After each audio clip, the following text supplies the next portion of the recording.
Bom dia para você e feliz sábado. Se eu lhe cumprimentar somente com bom dia, vou estar lhe cumprimentando da forma correta, mas não é a ideal. A ideal num sábado é dizer feliz sábado. Porque quando eu digo feliz sábado, eu sou compreendida por todos os anjos. Quando eu digo feliz sábado, sou compreendida por Deus, porque foi Deus quem inventou esse cumprimento. Quando eu digo feliz sábado, eu estou treinando para aquilo que vou dizer a eternidade toda. Feliz sábado. E Deus abençoe você. Para mim é um privilégio poder estar pregando para pessoas com quem eu vou conviver a eternidade toda. Bendito seja o nome de Deus por isso. Abramos, por favor, a nossa Bíblia em 2 Timóteo, capítulo 3. Por favor, pegue a sua Bíblia, 2 Timóteo, capítulo 3. Tem uma mensagem que conhecemos bem, mas que pela graça e poder do Senhor devemos trabalhar com ela esta manhã. Ela é a base para o que precisamos falar. 2 Timóteo, capítulo 3. Tem uma mensagem muito direta do nosso Deus, naquilo que já conhecemos muito bem. No versículo 16, o Senhor Deus diz assim: toda a Escritura é divinamente inspirada por Deus. Ela é proveitosa para ensinar, para repreender, para corrigir e para instruir em justiça. Por favor, não feche a sua Bíblia e olhe para mim, por favor, um minuto agora. O Senhor Deus, através da linguagem de Paulo, nos diz nessa manhã que quando a Bíblia é aberta, quando a palavra de Deus é aberta, corremos o risco de 4 coisas acontecerem conosco. Primeiro, nós seremos ensinados. Você gostaria de ser ensinado nesta manhã? Quando a palavra de Deus é aberta, nós somos ensinados. Mas não para por aí, há uma segunda coisa que já não gostamos tanto. O Senhor Deus em sequência diz que a palavra de Deus é proveitosa para ensinar e para repreender. As pessoas não gostam de repreensão. Você vai deixar Deus repreender você? Você vai permitir? Se a Bíblia for e está sendo aberta, ela tem essa função. E a terceira função que nos é dito serve também para nos corrigir. Não somente nos repreende, mas nos corrige. Ela nos mostra o caminho, ela nos acompanha. Ela trabalha conosco. Então a palavra de Deus serve para 3 coisas principalmente. Ela nos ensina, nos repreende e nos corrige. Com que finalidade? A última parte diz o seguinte: serve para nos educar. Um povo educado. Um povo educado. Educado para quê? Para salvação. Para salvar outros. Você vai permitir que isso lhe aconteça. Quando a palavra de Deus é aberta, é isso que acontece. Somos então ensinados por Deus, repreendidos, corrigidos e educados. Abramos a nossa Bíblia em Romanos, por favor. Vamos ver o que a Bíblia tem para nos dizer. Romanos capítulo 13. Na lição tremenda de Deus de nos ensinar, de nos educar, de nos restaurar, de nos repreender, de nos corrigir, o Senhor Deus em Romanos capítulo 13 tem algo para nós. Romanos capítulo 13, por favor acompanhe comigo, não deixe de ler. Se você não tem uma Bíblia, olhe na Bíblia do lado, mas em nome de Jesus não perca a chance de ser ensinado, repreendido, corrigido e educado para a salvação. Olha o que o Senhor Deus diz em Romanos 13, verso 11 em diante, diz assim: e fazei isto conhecendo o tempo. Já é hora de despertarmos do sono, porque a nossa salvação está agora mais perto de nós do que quando aceitamos a fé. Continue lendo. A noite é passada e o dia é chegado. Rejeitemos, pois, as obras das trevas e vistamo-nos com as armas da luz. Andemos honestamente como de dia, não em glutonarias, em bebedeiras, em dissoluções, contendas ou invejas. Antes, continue lendo o último verso. Antes, revesti-vos do Senhor Jesus Cristo e não tenhais cuidado da carne em suas concupiscências. Leia o 11 novamente, por favor. E fazei isto. A linguagem imperativa diz assim: e fazei isto. Leia, diz assim: já é hora de despertarmos do sono. Fazei isso quando? O que diz o verso 11? E fazei isto conhecendo o tempo. Já é hora de despertarmos do sono, porque a nossa salvação está agora mais perto de nós do que quando aceitamos a fé. A minha pergunta é, essa mensagem está sendo dirigida a quem? Quem é o povo que conhece o tempo? Não é o clima. Toda vez que eu preciso vir a um local, eu tenho que perguntar, vai estar frio ou vai estar calor? Mas não é esse tipo de tempo que está sendo comentado aqui. O que o Senhor Deus está comentando e para quem? Ei, você aí que conhece o tempo, é hora de despertar do quê? Para quem o Senhor Deus está dizendo isso? Quem é o povo que conhece o tempo? Em que tempo estamos vivendo? Tempo do fim. Fim do quê? O que é que vai terminar?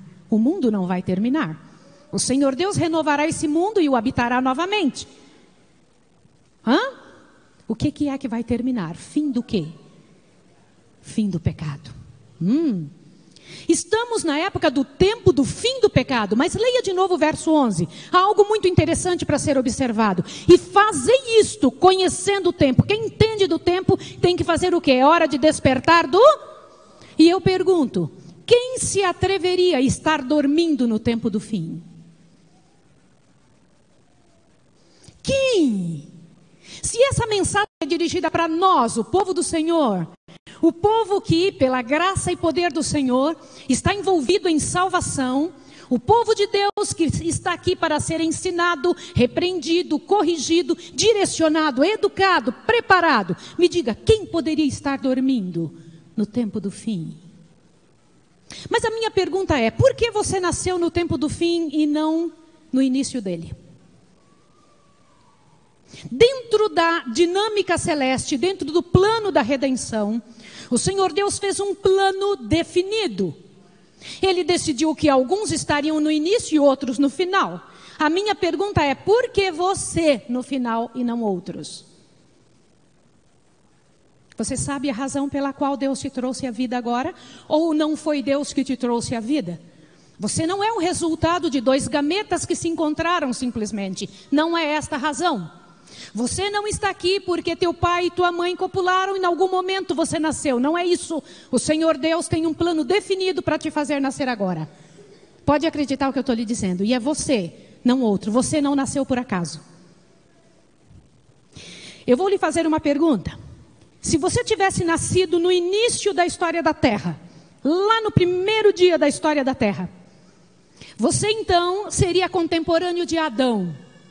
Tua altura não seria essa. Você teria 4 metros e alguma coisa de altura. Músculos definidos. Um olhar capaz de enxergar qualquer coisa. O mundo não teria nessa ocasião hospitais. Nem cadeias. Uma série de coisas que conhecemos hoje, de forma alguma a não ser pela visão, Adão não saberia que existiriam. Mas você estaria lá. Já naquela época haviam 2 grupos. O grupo do assim diz o Senhor e o grupo do assim eu penso. A minha pergunta é, se você com a cabeça que tem hoje, tivesse nascido na época do Adão, você estaria seguindo qual dos 2 grupos? O assim eu penso ou o assim diz o Senhor? Seja honesto, por favor, em nome de Jesus, com você mesmo. Quem é você na história de Deus? 2 grupos. Hoje temos 40 mil religiões no mundo. 40 mil. No entanto, o Senhor Deus só tem 2 grupos. O certo e o errado. É assim e sempre foi, desde a época de Adão. Aliás, desde o céu. Porque o mal começou ali. A minha pergunta então é, se você tivesse nascido no primeiro momento da história da Terra, com a cabeça que tem hoje, você estaria seguindo que grupo? Mas você não nasceu nessa época, o Senhor Deus não quis. Eu vou te levar para 1656 anos depois de Adão. Se você tivesse vivo no ano 1656 da história da Terra, você teria passado toda a sua existência ouvindo o seguinte som. De manhã até a noite. Pam, pam, pam. É Noé que está batendo. Sim ou não? E você então estaria ali vendo um homem de 500 anos construindo uma grande arca, que na verdade era um grande navio. Mas como eles nunca tinham ouvido falar de navios ou qualquer outra embarcação, porque não tinha necessidade, o nome que foi dado era arca. E você então estaria entre dois povos, presta atenção. Deve ter sido muito difícil ser esposa de Noé. Vou te explicar por quê. Deus fala com Noé e ele vem para casa e tem que construir a tal da arca. Com que dinheiro Noé construiu a arca? Deus mandou ele construir, mas não deu um centavo. Com que dinheiro ele construiu? Pensa, por favor. Quando você crê, você investe. Quando você acredita, você banca. Você não precisa ser empregado de ninguém para continuar um trabalho que você crê. Assim foi com Noé. Noé, em sua época, fez o maior trabalho que se poderia. Noé marcou o ano 1656 com uma parte tremenda da história de Deus, e alguns o seguiram. Eu lhe pergunto, se você estivesse lá com a cabeça que tem hoje, você seguiria o que Noé tinha dito? Seja honesto. Nenhuma gota de chuva havia chovido ainda no planeta. E ele disse, vai inundar o planeta todo. Você acreditaria? Teria entrado na arca? Você sabe o que significa a tua resposta? Estaria perdido para sempre? Você entende a seriedade do que eu estou tentando lhe dizer? O que pensamos provoca um comportamento que é eterno, que é para sempre. E o interessante, chegou um dia que ele investiu tudo que tinha e ainda chegou para a esposa e disse, esposa querida, de hoje em diante vamos morar dentro da arca. Já não temos mais nada. Foi o único homem que investiu tudo e foi o único que não perdeu nada.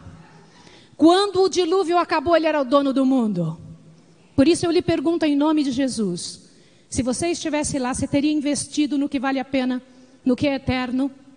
Hoje você está investindo no quê? Mas você não nasceu no início do mundo, nem no ano 1656. Vou te levar para 1000 anos depois de Noé.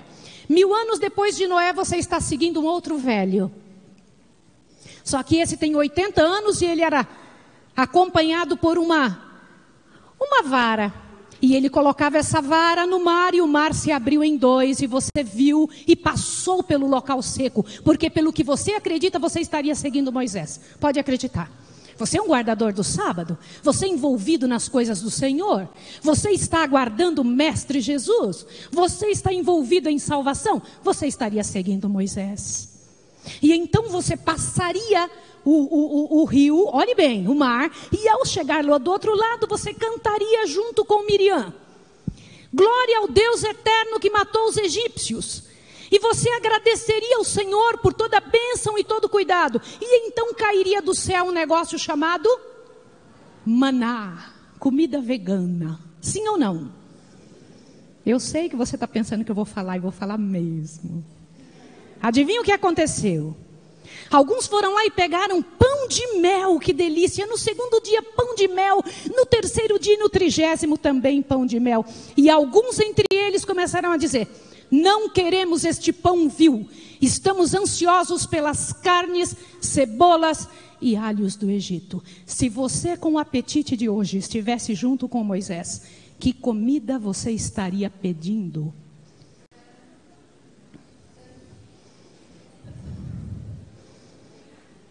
Quem é você na história de Deus? Em nome de Jesus me responda, quem é você na história de Deus? A história está sendo escrita ainda. Você não nasceu na época de Adão, você não nasceu na época de Noé, não nasceu na época de Moisés. E na época de Moisés, um dia Miriam, ela inventa de dizer o seguinte, olha o que se passou pela cabeça dela. Mas Deus não fala só por você, Ele é capaz de falar por mim mesmo, e ficou branca como a neve cheia de lepra. Me responda, você também fala mal da direção da igreja? Também fala. Fica imaginando que no lugar da direção você faria melhor. Quem sabe Deus errou ao colocar eles e não você? Me diga por favor em nome de Jesus, quem é você na história de Deus? Mas você não nasceu na época de Adão, na época de Noé, nem na época de Moisés. Vou te levar para 1000 anos depois de Moisés. 1000 anos depois de Moisés, você está envolvido com 3 jovens. 3 jovenzinhos especiais. Está na corte de Nabucodonosor. E então, na frente da corte de Nabucodonosor, você está envolvido com algo tremendo. É colocado uma mesa na sua frente, você foi trazido como escravo. E ao ser escravo, no meio daquele povo, você tem que continuar mantendo o que você crê. E é colocada uma mesa na sua presença. A minha pergunta é: você teria comido os manjares do rei? Ou teria se unido a Daniel, e o nome dos outros 3, qual era mesmo? Não nomes pagãos. Vamos lembrar dos nomes adventistas. Tá bom. Então, olha bem agora em nome de Jesus. Não vieram só esses 4. Não vieram só 3 com Moisés, com Daniel, de jeito nenhum. Vieram quem? Vários outros. Digamos que fôssemos nós. Se nós estivéssemos ali junto com eles, que mensagem nós teríamos deixado para Nabucodonosor e sua corte? Como temos agido diante dos desafios que os mundos, as nações têm colocado em nossa frente e que Deus tem nos dado a oportunidade de participar? As nações, elas entendem o que a respeito de nós? Somos representantes de que tipo de mente, de que tipo de mentalidade, de que tipo de ideia? Quem somos de verdade diante do céu? Em nome de Jesus, responda. Sabe uma coisa, querido irmão? Se não soubermos quem somos, não entenderemos o que estamos fazendo. Que parte estamos desempenhando? Quem é você na história de Deus? Em nome de Jesus. Você não nasceu na época de Adão, nem na época de Noé, nem na época de Moisés, nem na época de Nabucodonosor. Vou passar aqui 600 anos após Nabucodonosor. Se você tivesse nascido 600 anos depois de Nabucodonosor, você estaria seguindo um jovenzinho galileu, que por onde passava não sobrava um só doente, não sobrava, aldeias inteiras eram curadas. E você então tinha tirado o seu manto no último domingo para ele passar e dizia: Hosana ao que vem em nome de Davi. Mas no dia da crucifixão de Jesus, que a maior parte das pessoas que tinham sido curadas por ele disseram: crucifica-o, crucifica-o. Eu lhe pergunto, o que levava aquele povo a agir assim? Me responda em nome de Jesus. Se estivéssemos lá, teríamos feito o quê? Deus não nos escolheu para essa época? 1000 anos depois de Jesus, você está diretamente na Idade Média. Você está enfrentando os coliseus, você está enfrentando a quantidade de gente perseguindo pelo que você crê. Eu vou repetir a frase que eu acabei de dizer. Você vai estar sendo perseguido pelo que crê. Em nome de Jesus Cristo, me diga, você teria ido para a fogueira cantando? Quem canta sendo queimado? Que tipo de gente é essa que consegue alegrar-se e entregar-se de coração para o que crê? Pelo que crê, em favor do que crê. Me diga em nome de Jesus. Ao passares pelas águas, o que diz? Serei contigo, sim ou não? Você acredita de verdade nesses hinos que cantamos?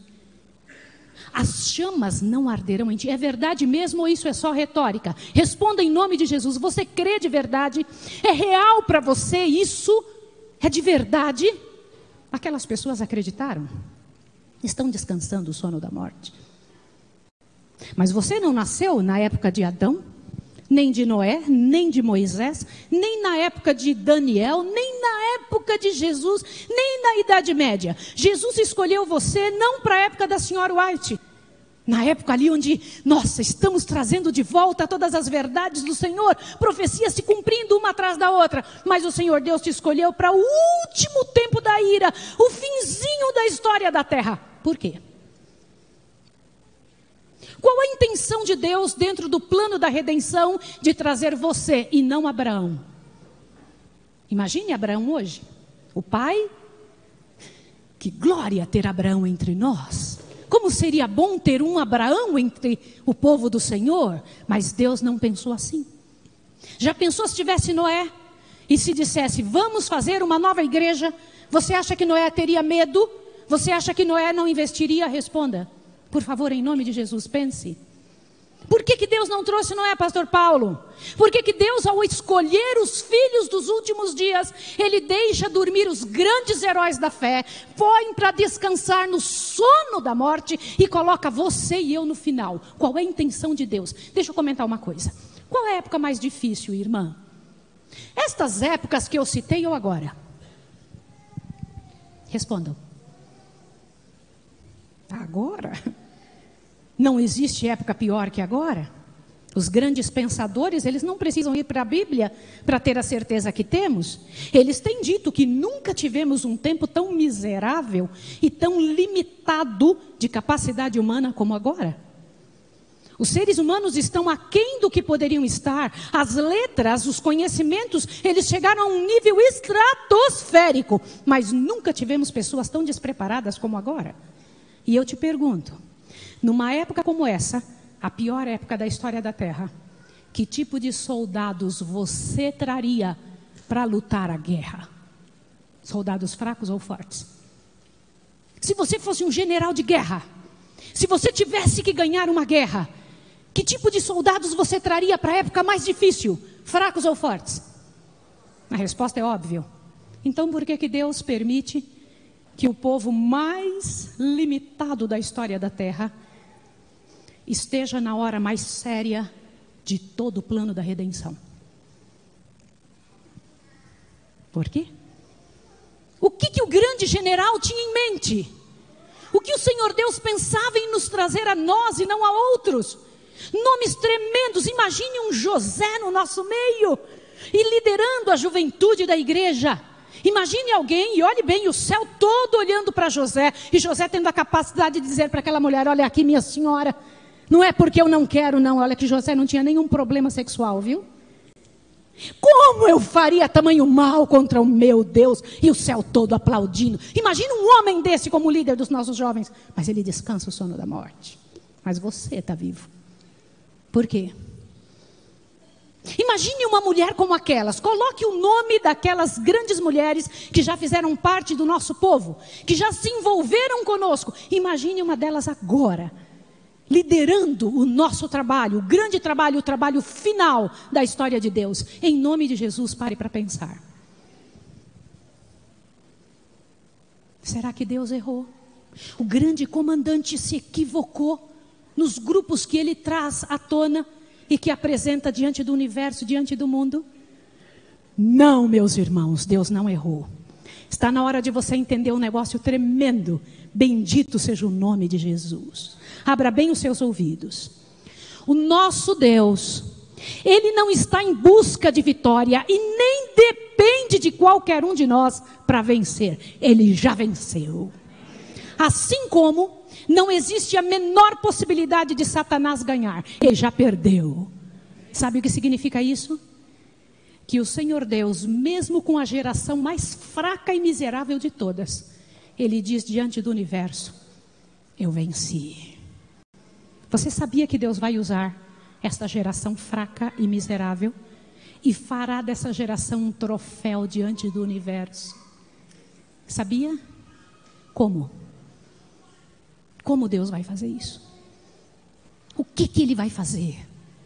Que tipo de trabalho Ele vai ter que fazer conosco? Nos últimos 10 anos temos ouvido falar muito de reavivamento e reforma do quê?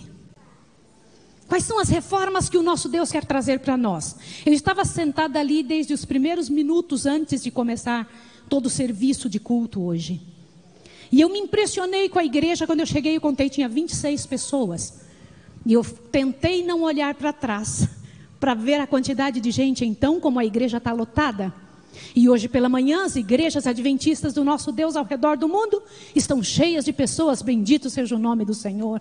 Servos de Deus que subirão com nosso Deus quando Ele subir. Quando Ele então voltar daquela nuvem em direção ao céu para levar seu povo. Mas agora eu lhe pergunto, estamos adaptados para o novo reino? Por que reforma? Reforma do quê? Porque na verdade, nós não somos daqui. Nós não somos deste mundo. Somos representantes, assim como o foi quem? Abraão, Isaque, Jacó, as 12 tribos. Assim como o foi Davi, Daniel, os discípulos. Assim como liderados também foram as pessoas que se levantaram na Idade Média para se levantarem a favor do nosso Deus. E assim como são todos os outros que o Senhor Deus levará consigo, estamos adaptados para o novo reino. Hoje, quando eu vi a despedida do pessoal que estava aqui sendo trazida a lembrança do que fizeram, eu vibrei e pedi, meu Deus, eu queria um ministro de louvor assim na minha igreja, eu nem o conheço. Mas eu gostei demais do que ele falou. Bendito seja o nome de Jesus Cristo. Você sabe o que é que eles estão fazendo também ali no céu? Também agora. O que se faz lá no céu agora? Abra sua Bíblia em Isaías 66. Por favor, em nome de Jesus, somos adaptados para o novo reino. Somos adaptados diante de Deus como povo do Senhor dos últimos dias.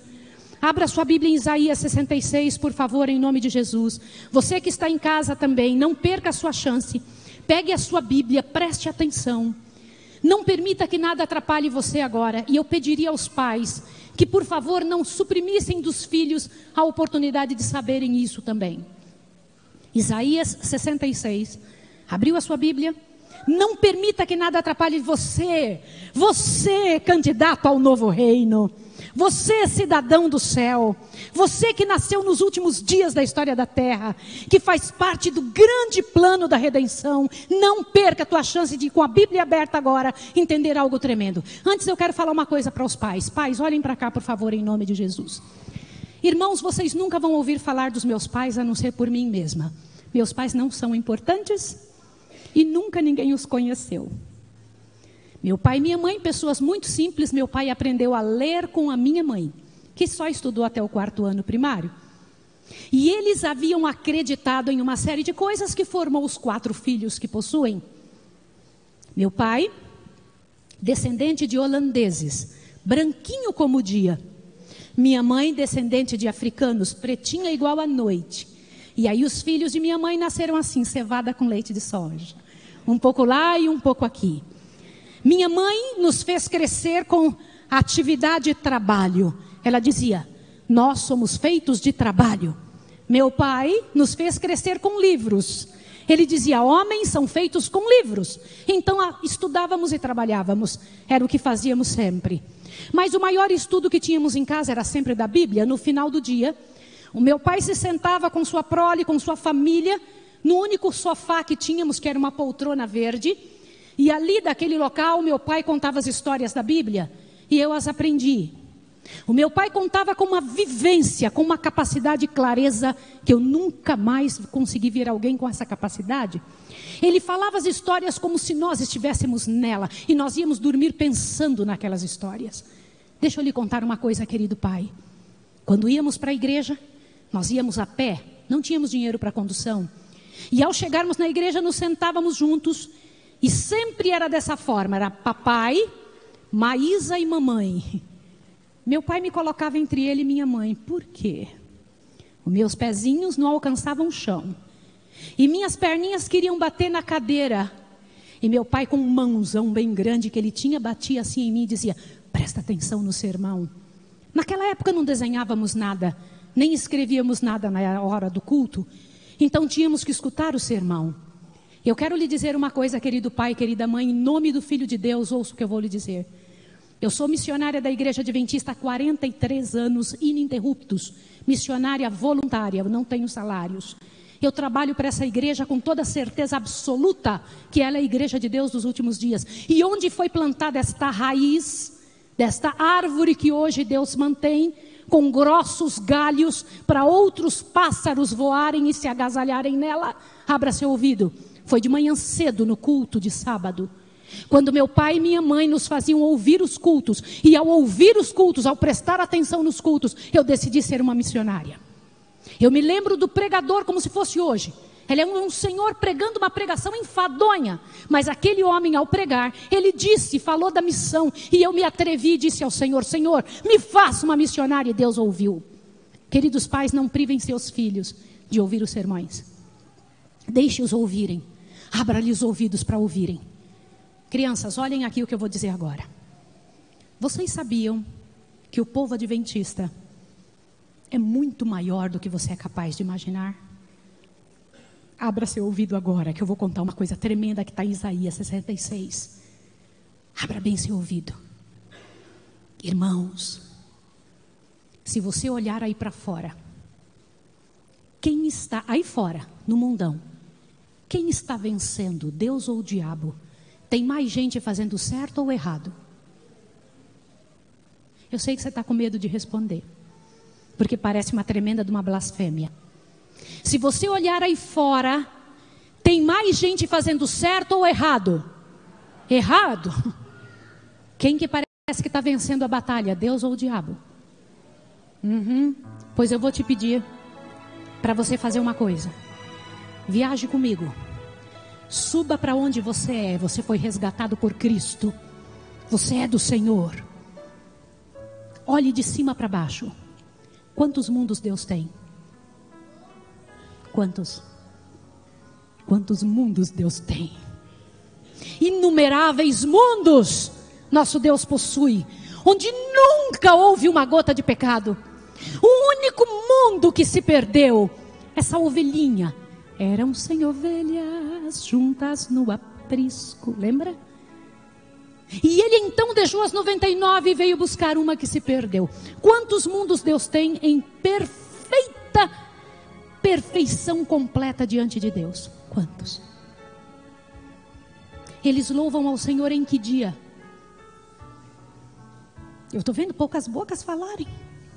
Que dia eles louvam ao Senhor? Isaías 66, por favor, leia isso. Leia isso, meu pai, leia isso comigo.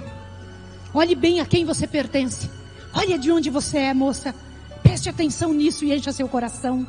Isaías 66, verso 22 em diante diz assim: como os novos céus e a nova terra que eu hei de fazer estarão diante de minha face, assim há de estar a vossa posteridade e o vosso nome. E será que de uma lua nova a outra, e de um sábado ao outro, virá toda a humanidade adorar na minha presença? Diz quem? Olha para cá. Eles estão adorando de todos os mundos de onde eles existem. Eles vêm, olha que coisa linda, para o local onde nosso Deus está, adorar ao Senhor. Daqui uns dias, quando subirmos, que dia nós adoraremos ao Senhor? Por isso que estamos aqui só treinando para o que faremos ali. Adoraremos ao Senhor no sábado. Você estará ali, você fará parte disso, fará sim. Terá então um momento de você tomar parte de uso de suas asas. E se é que teremos asas, porque nós não precisaremos de asas para voar. Você acha que são as asas que fazem os anjos voarem? Não. É o poder de Deus. Deus não precisa das asas para que eles voem. Agora veja, você então vai voar e vai estar ali, pela graça e poder do Senhor, no meio de uma multidão de resgatados e de pessoas que então, pela graça e poder do Senhor, estarão na presença de Deus. Agora eu te pergunto, resgatados do quê? Da vossa vã maneira de viver. Então eu volto a perguntar para você, em nome de Jesus: reforma do quê? Da vossa vã maneira de viver. Como você acha que comem os seres do céu? Como se vestem os seres do céu a que você pertence? Você pertence àquele povo? Como pensam a respeito uns dos outros os seres do céu? Você pertence a esse povo? Quer que eu lhe diga uma coisa? Esqueça, por favor. Não pense que quem te sustenta é o teu trabalho. Não é. Você é servo de Deus.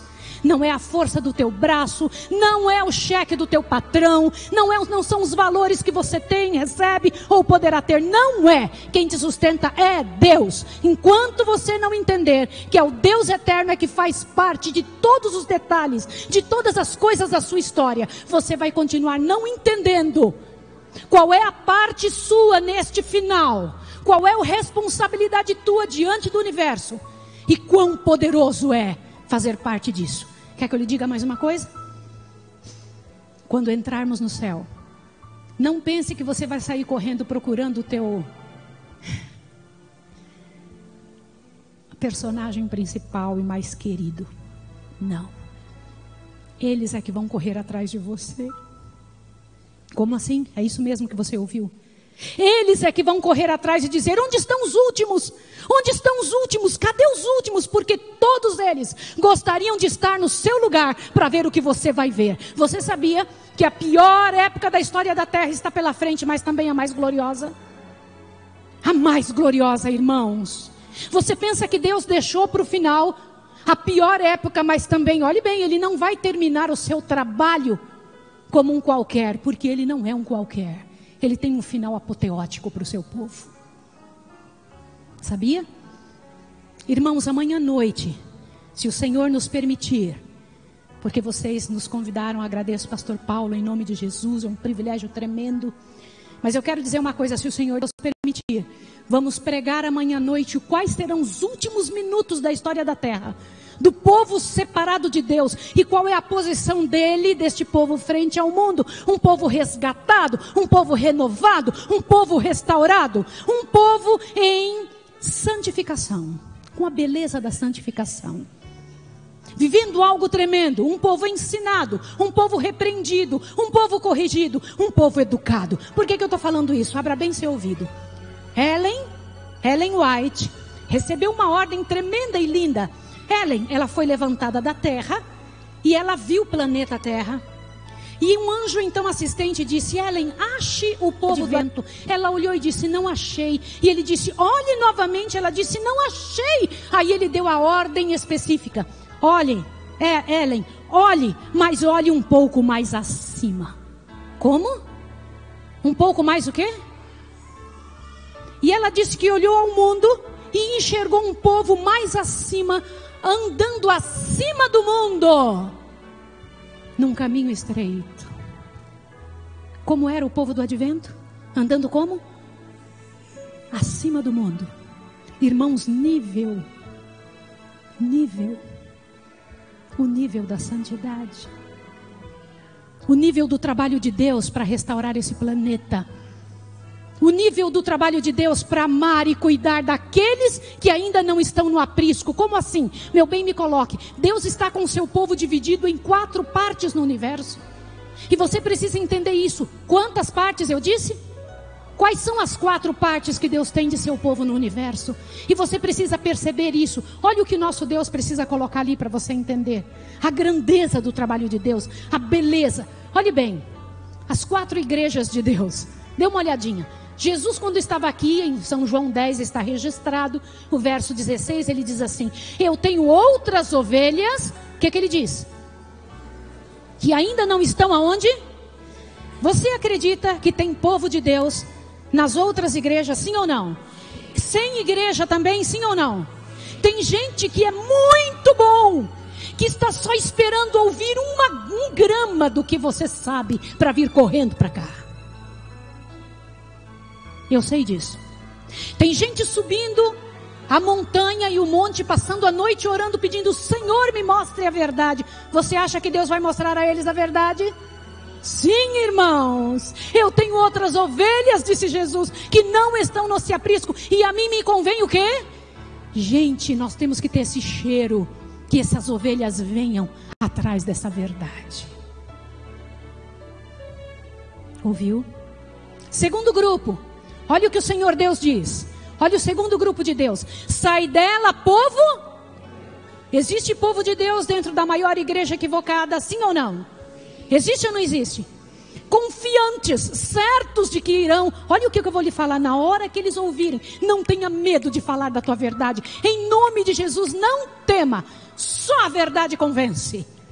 E a verdade convence absolutamente. Ouça o que eu vou lhe dizer. Não tenha vergonha de contar o que você sabe. Não tenha vergonha de levantar a bandeira desta fé. Quer que eu lhe diga uma coisa? Ontem, quando foram me buscar no aeroporto, a moça que foi veio dizendo: como é bom pertencer a este povo. E é mesmo, irmãos. Mas por que recebemos mais? Mais que qualquer povo? Sim ou não?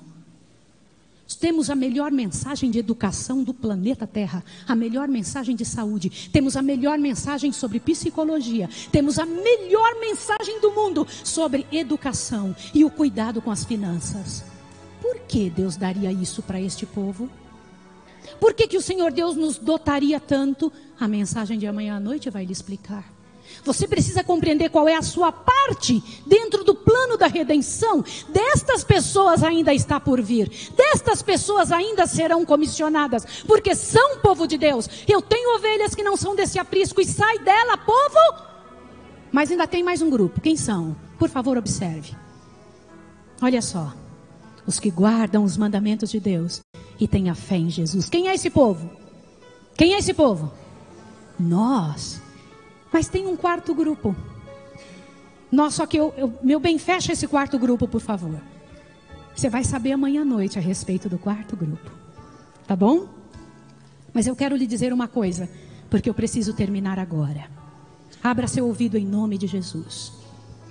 Eu não creio que você veio aqui esta manhã porque você queria simplesmente ouvir o sermão. Eu creio que você veio, inclusive você que está em casa, inclusive você que está nos ouvindo, eu creio que você veio porque o Espírito de Deus lhe trouxe para situar você dentro do tempo, para que você entendesse em que época está vivendo e que importância Deus tem. Os últimos, aqueles que farão o último trabalho dentro do plano da redenção, que terminarão o trabalho grande do Deus eterno para a finalização da grande obra. Deixa eu lhe comentar uma coisa. Se você olha de cima para baixo, você vê que nós fazemos parte da maioria, não da minoria. Fazemos parte da maior parte do povo de Deus. Aqueles que já estão lá, que fazem parte do trabalho grande do Senhor e que vivem exclusivamente para esta missão. O grande chamado de Deus para você e para mim nesses últimos tempos. Abra de novo, por favor, sua Bíblia em Romanos 13. Por favor, em nome de Jesus. Romanos capítulo 13, para que isso fique gravado no seu coração e no meu. Para que o Senhor Deus, ao falar conosco, ao nos encher a vida, ao fortalecer a nossa ideia, ao encher o nosso coração, ao nos preparar para os últimos dias, nos faça lembrar. Romanos 13. Você que está em casa também abre em Romanos 13, por favor, em nome de Jesus. Romanos capítulo 13. Tente agora não conversar em nada. Se situa agora nesta parte, por favor, em nome de Jesus. Em nome do Filho de Deus. Observe a seriedade disso aqui agora. Verso 11 em diante. E fazei isto, conhecendo o tempo. Já é hora de despertarmos do quê? Do sono. Porque a nossa salvação está agora mais perto de nós do que quando aceitamos a fé. Continue lendo. A noite é passada. E o que diz aqui? O dia é chegado. Rejeitemos, pois, as obras das trevas e vistamo-nos com as armas da luz. Olhe para cá, irmãos. Não feche a sua Bíblia. Rejeitemos, pois, as obras das trevas.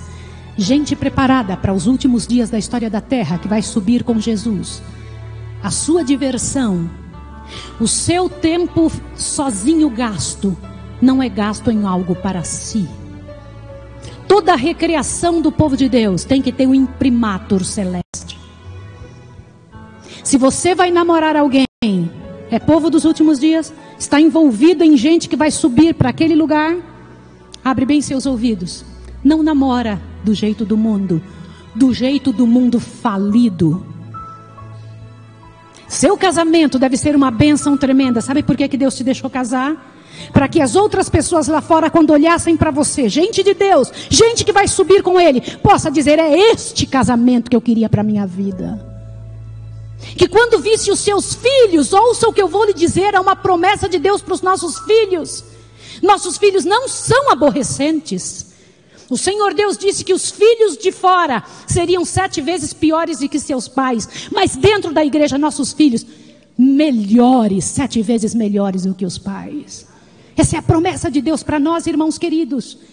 Nós temos que começar a pedir a Deus: Senhor, me envolva nisso. Trabalhe comigo, restaure em mim isso. Faça isso acontecer de verdade. Sabe por que Deus te deu um emprego? Abra seus olhos. Não é teu emprego que te sustenta. Para que você pudesse ali Mostrar para aquelas pessoas quem é o Deus que rege as tuas finanças, a tua vida. Sabe por que o Senhor Deus te permitiu ter alguma formação acadêmica? Ouça o que eu vou lhe dizer em nome de Jesus, isso está só começando. Formação acadêmica? Você vai estudar mesmo no céu. Aqui é a única oportunidade que temos de obter algum conhecimento para ajudar as pessoas, para trazer estes outros que Deus ama, para sermos luz num mundo de trevas. E se você pensar assim, o céu vai começar a baixar na sua casa, na sua vida, na sua história. Rejeitemos as obras das trevas, diz o Senhor. E o último texto, por favor, Isaías 60. Em nome de Jesus, pense se isso faz parte da sua vida já. E na minha visão, eu vou ler o texto, iniciando pelo outro lado. Isaías 60. Eu vou começar no verso 2, não no verso 1. E quando você tiver a oportunidade de entender isso daqui, em nome de Jesus, perceba a seriedade disto. Isaías 60, por favor, não deixe de abrir a sua Bíblia agora.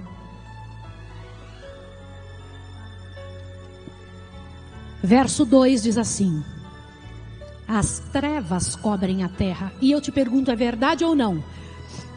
É verdade ou não, irmãos? Então leia o verso 2. As trevas cobrem a terra e a escuridão cobre os povos. Só que olha o que Deus diz aí: mas sobre ti o Senhor vem surgindo e a sua glória se vê sobre ti. Amém, queridos? É sobre o mundo que há trevas, não sobre nós. Mas veja agora o verso 1, diz assim: levanta-te e resplandece, porque já vem a tua luz e a glória do Senhor vem nascendo sobre ti. Amém, queridos? Verso 3 agora: os reis, as nações, o que diz? Caminharão à tua luz, e os reis pelo esplendor que te nasceu. Isso é verdade ou não? É verdade, irmãos? Pois eu creio nisso. Quero dizer para vocês que está aqui na frente de vocês uma serva que acredita nisso. Eu creio que o Senhor Deus ilumina a sua igreja e há uma luz tremenda, indicando para um mundo em trevas que caminho andar, como viver. Eu queria ver a igreja de cabeça erguida, porque é com cabeça erguida que nós estaremos esperando Jesus. Queria ver você sair daqui hoje de manhã dizendo diante do universo: eu vim para o último momento da história da terra e tenho uma missão definida pelo Deus eterno, diante de todas as nações e diante dos mundos não caídos. Você é capaz de pensar sobre isso? É capaz de tomar a sua posição? Mas para isso, toda responsabilidade tem uma ação humana. Qual é a sua ação? O que precisa ir embora da sua vida? O que o Senhor Deus precisa tirar para que Ele leve você para viver em conformidade com as coisas do mundo de onde você é? Você é de lá, você não é daqui. Então está na hora de você começar a pensar como lá, não como aqui. O que Deus precisa tirar da sua vida? Quais são as coisas que não combinam com gente vitoriosa? Quais são as coisas que diante do Deus do universo, o Senhor Deus precisa retirar do meio de nossa casa, do nosso freezer, do nosso coração, do nosso guarda-roupa, das nossas intenções, para que Ele possa nos fazer luz para o mundo, para as nações e para os reis dessa terra. Eu vou cantar agora. Enquanto eu estiver cantando, eu queria que você falasse com o Senhor. Aquela oração que foi feita aqui foi verdadeira mesmo. Você percebeu o que foi pedido na oração? Que o Espírito Santo andasse entre nós. Ele está andando entre nós, caminhando pelas filas e trabalhando em cada coração e dizendo para cada um: é com você, isso é para a sua vida, isso é tua chance de restauração e de não perder o que já tem. Você já é do povo de Deus. Então, em nome de Jesus, enquanto eu canto, se houver alguma coisa na sua vida que precisa ser libertada, que você precisa de libertação, de restauração, de reforma, levante-se e diga para Deus: eu quero, eu preciso, eu tenho necessidade disso. Mas não se levante se outro se levantou, só se você quiser, só se você decidir, porque é assim, em pé, que vão estar os últimos da história da terra. Que Deus abençoe você agora, Enquanto eu canto, é sua chance. Minha pregação acaba aqui. A sua agora começa. O que você vai mandar para o céu? O que o céu vai entender de você?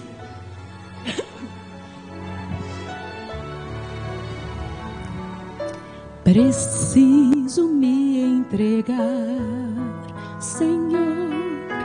Preciso a Ti me entregar. Preciso ouvir Tua voz a mim falar. Deus abençoe você. Deus te abençoe. Não tenho nada te oferecer, somente um coração impuro e pecador. Mas aqui estou, me aceita, Senhor. E Deus te aceita, mas não permite que fique como está.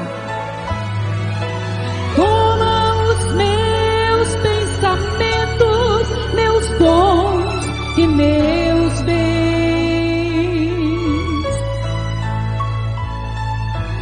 Toma o meu coração e tudo que ele tem.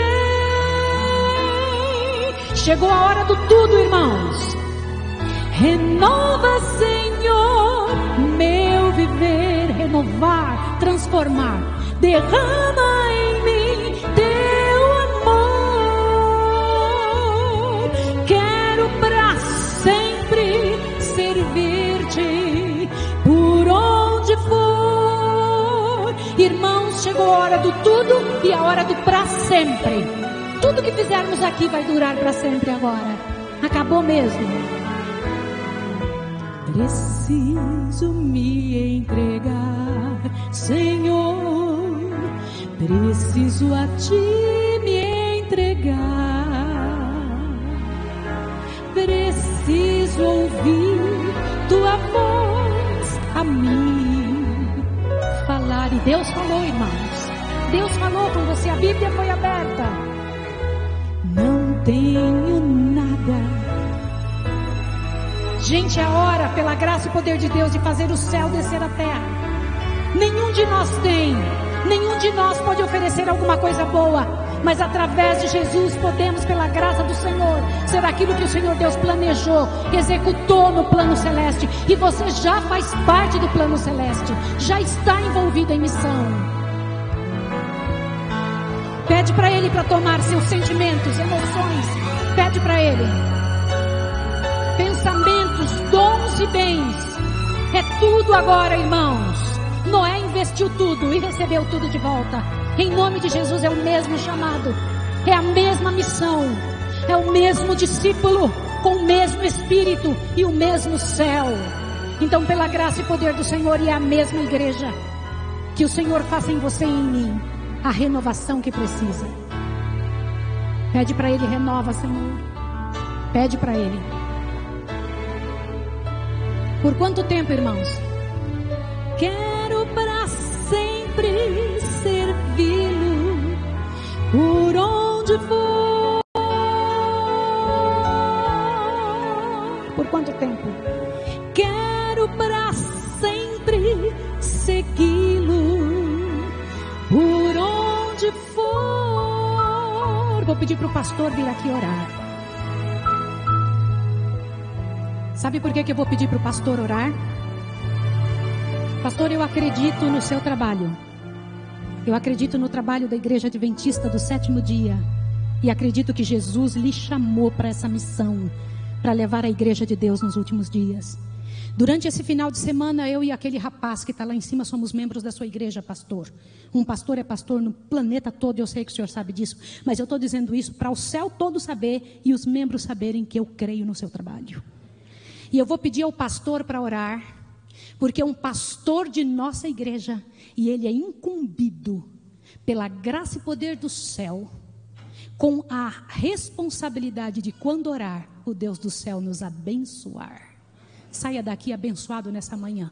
E ao voltar amanhã à noite, pela graça e poder de Deus, com a sua Bíblia, volte sabendo, seremos ensinados, repreendidos, corrigidos e educados para a eternidade. Deus abençoe você. Obrigado, Senhor, pela oportunidade de estarmos juntos mais uma vez. E por mais uma vez berrar aos nossos ouvidos de que não há mais tempo para a gente continuar fazendo de conta de que é cristão. Passou do tempo de acordar. Passou do tempo de decidir. E de fato viver esse evangelho e estarmos preparados, porque nós não pertencemos a esse mundo. Nós somos teus filhos, nós somos cidadãos do teu reino, e o tempo já acabou, e nós queremos ir logo para casa, Senhor. Obrigado, Senhor, por nos lembrar mais uma vez de que todos nós somos pastores, ministros, com dons diferentes, mas todos chamados para proclamar esse evangelho. Usa-nos, Senhor. Derrama o teu Espírito Santo sobre a tua igreja, não sobre as paredes desse prédio, mas sobre a tua igreja viva, sobre cada um de nós que estamos aqui, Senhor. Unja-nos com esse Espírito, para que nós de fato sejamos luz brilhando no meio das trevas. Continua conosco ainda durante o estudo da lição que teremos em classes. Eu te peço em nome de Jesus. Amém, Senhor. Amém.